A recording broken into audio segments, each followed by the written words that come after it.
Former President Donald Trump says that he is against the end of Title 42, adding that he thinks it will lead to 15 million migrants entering the country.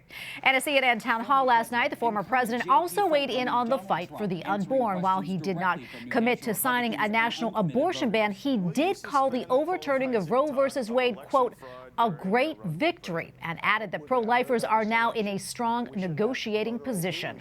We go now to John Ullyot, managing partner of Brighton Strategy Group and the former spokesman for the National Security Council. John, welcome back. Always great to be with you.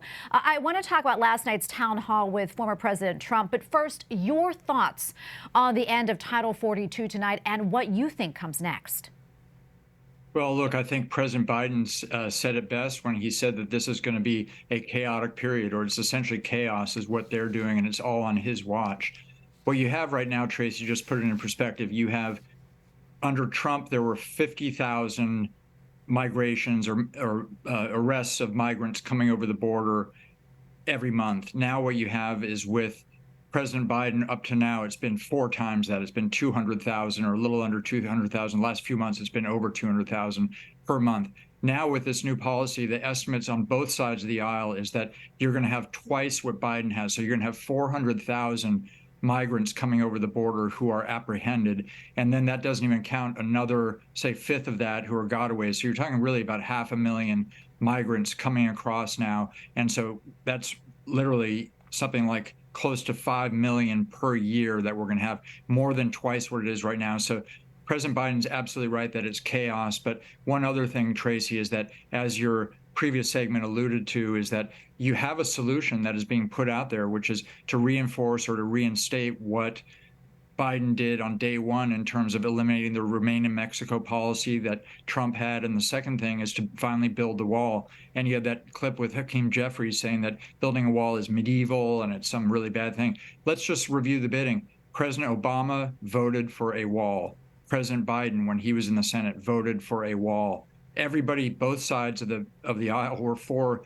building a wall because, once again, in Israel, it stopped migration 100% from the West Bank, whereas now, or almost 100%. So that would really solve the border issue. And we were on the track under President Trump to actually get that done. And then now, suddenly people are playing politics with it, and it's only because President Trump, when he came down the elevator back in 2015, he said one of his big priorities was to build the wall. And suddenly everybody said, oh, wait a minute, we can't do that. That's racist, that's bad, et cetera. But that's the only solution, and the Republicans have put that in their bill that they have and are going to pass today, hopefully.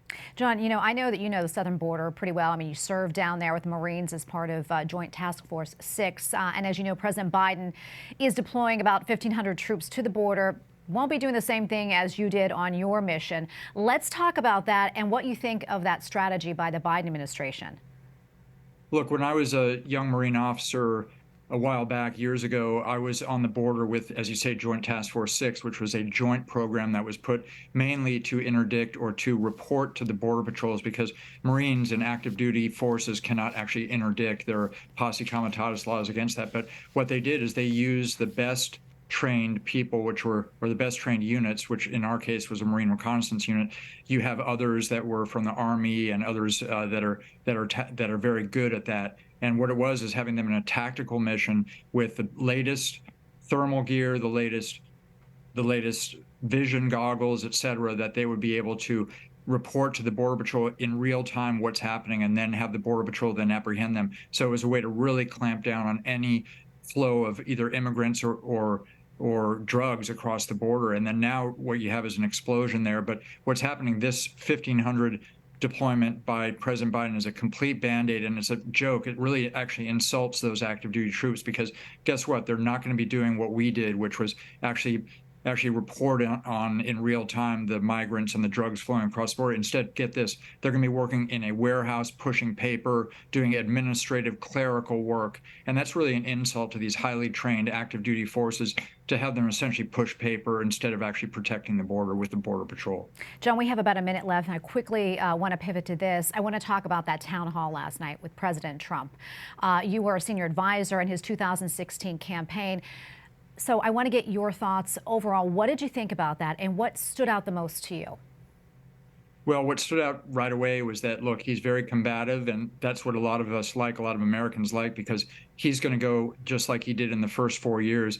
He's going to go, if he's reelected, and once again shake up the establishment in Washington. And that's why people like that combative attitude. And look, he can spar with the moderator, and that's a lot of attention paid to that. But people really want to see a character who's a fighter, and they want to see somebody who has a command of the issues the way that he did. And there's almost no one, certainly, look, those of us who are less than half his age on the campaign had trouble keeping up with this president, or with Mr. Trump at the time. And so he brings an energy. Can you imagine Joe Biden doing that at a town hall right there? I mean, he would not even know what time zone he's in terms of answering some of those questions. And there's a real energy gap there. And that's why a lot of Republicans are excited to have the former president go in with the experience that he has and once again shake things up in Washington. And we're going to leave it right there, John. Always a pleasure to be with you. Thank you so much for your insights.